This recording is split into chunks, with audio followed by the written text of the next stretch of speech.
Good evening and thank you for joining us. Canadians are bracing for a dramatic change in everyday life as the week starts with schools, daycares and some businesses closed in many parts of the country.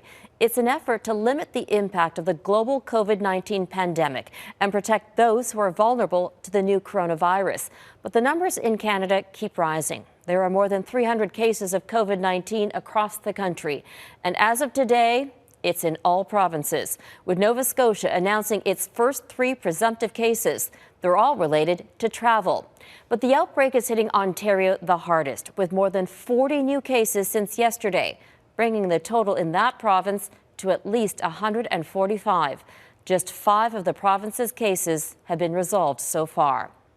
But while other countries, including the United States, have declared a national emergency, the head of Canada's public health agency says there's no need to do that here.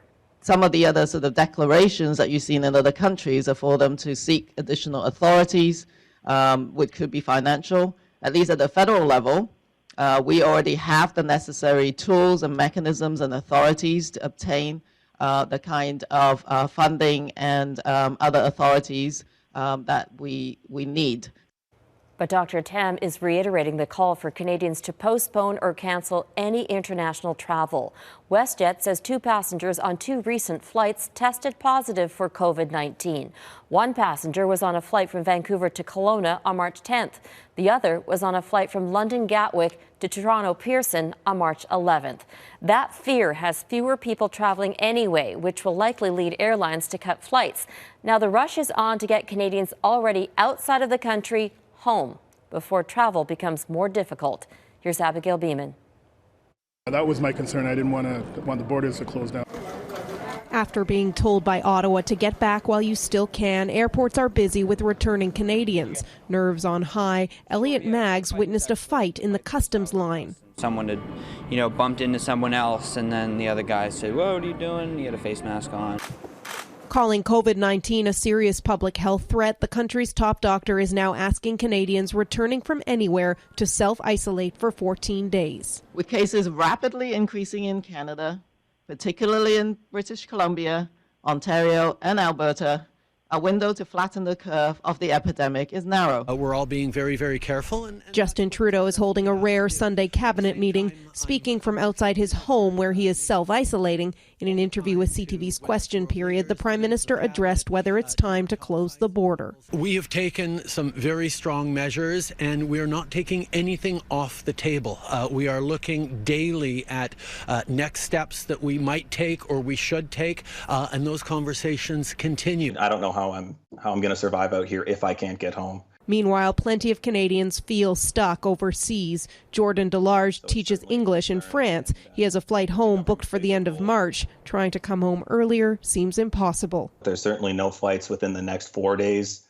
And then you'll find one flight that's around $4,000 for first class, and then no more flights, and then another one $6,000. We have a flight booked. While this BC couple has been on a cruise for 2 weeks and tells Global News they're currently stuck at sea with other Canadians, Chile won't let them dock. The authorities from celebrities and from the ship are negotiating with the government of Chile to try to get us off the ship. We have a flight booked tomorrow evening from Santiago to Toronto, then Vancouver, then Victoria.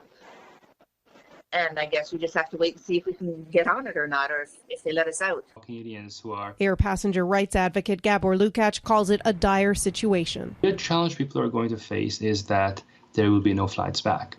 There's been no talk of what happens for Canadians stranded who tried to come home, while Canada's top doctor says declaring a national emergency isn't necessary in this country, as Canada has the tools it needs to deal with the situation for now. Abigail Beeman, Global News, Ottawa. The push to contain this virus continues among the provinces. Today, Quebec's premier ordered all bars, movie theaters, gyms and ski hills to close. Alberta, Nova Scotia and PEI are the latest provinces to announce school closures. Officials say these tough measures are required to keep people safe. Heather Yerkes-West reports.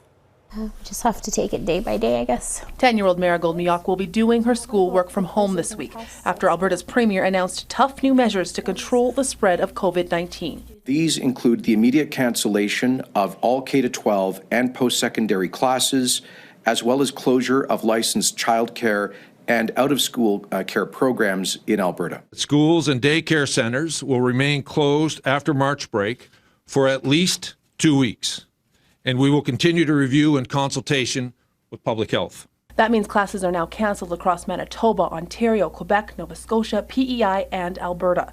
School remains open in Saskatchewan for now. If you have school closures, that has a dynamo effect. You know, parents may have to make arrangements either to stay home themselves or they make arrangements for care that may be worse than being in the school setting. Quebec's premier has also ordered all nightclubs, bars, and movie theaters closed in his province.